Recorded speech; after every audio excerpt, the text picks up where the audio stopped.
Hello everyone, so I am Christina. I am doing the book review for Evil Little Things, and that is by Matt Shaw. I did rate it as a 4.5 out of 5. It was such a good book. I would think that that would be a book that you would give to somebody that does not like scary books, that does not like horror, for sure extreme horror, because it just kind of gets you into the book of like maybe a scary book, but there's like not anything really going on. It's a very tame book. I think the only blood part is one little scene, and it's not even bad. So it's a good starter book just to get people into a new book scene. So let's see. This one was a 4.5 out of a 5. He wrote it really good. It kept you interested. It kept you going. It is like a demonic possession kind of a book. There was no spice really. Did I remember? No, there's no spice. Okay, main characters were Krista and Matt. Sorry, I'm just looking down at my notes here. So this is a book one. It's between 92 pages and 116, depending on if you have the physical book or if you are reading it on a Kindle.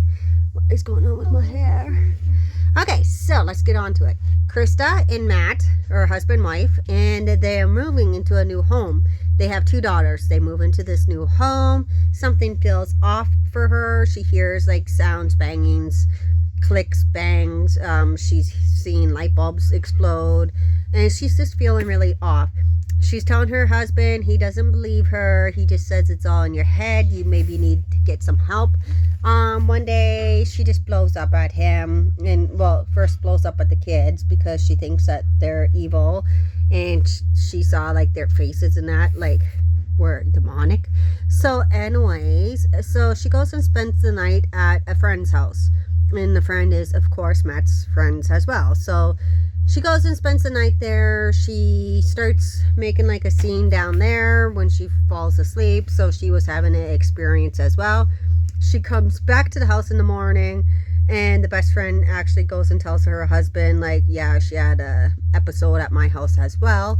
And then he just comes at her and yells at her, and he's like, you need the help. Like, we need to get you the help before anything else happens. So, anyways, let me just check my notes here. So no use on reading those notes. There's too much. So, we're gonna skip some parts so you don't find out the ending, but there's a part that she saw like teeth in the back of her throat. When she looked in the mirror, she told her husband, Matt, and he's like, I don't see nothing. Like, you're making it up. I think you're crazy. You need to speak to someone about your craziness. And then she looks in there again after, and she's like, you know what? I'm the one being possessed. Like, they're in my body. It's not the house. And so then she was telling him, like, I'm the one that's got it inside me. Something's inside me. And he's like, oh, back to being crazy, hey? So then he gets mad at her. She goes upstairs and she skips some parts, blah, blah, blah. She gets a razor blade and she goes to go cut her own wrist. And so he comes in there and he sees all of the blood. And so he's like, oh, 911, like she cut her wrist, blah, blah, blah. Skip some parts over, and then he's walking out of the room, and he goes and sits with the girls and colors, and they're like, where's mommy? And he's like, mommy's in bed sleeping. So you had to read the book. Sorry. Okay, so read the book, find out what actually happened, what's going on with this house, or if it's her. It's a very tame book though, but it kept you interested. It was very good. It was excellently written.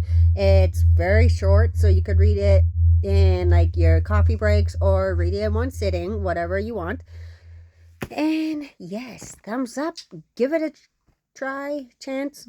Sorry, I don't know what is wrong with my mouth today. I'm just can't speak, can I? But go ahead, go check it out. That is Matt Shaw, Evil Little Things.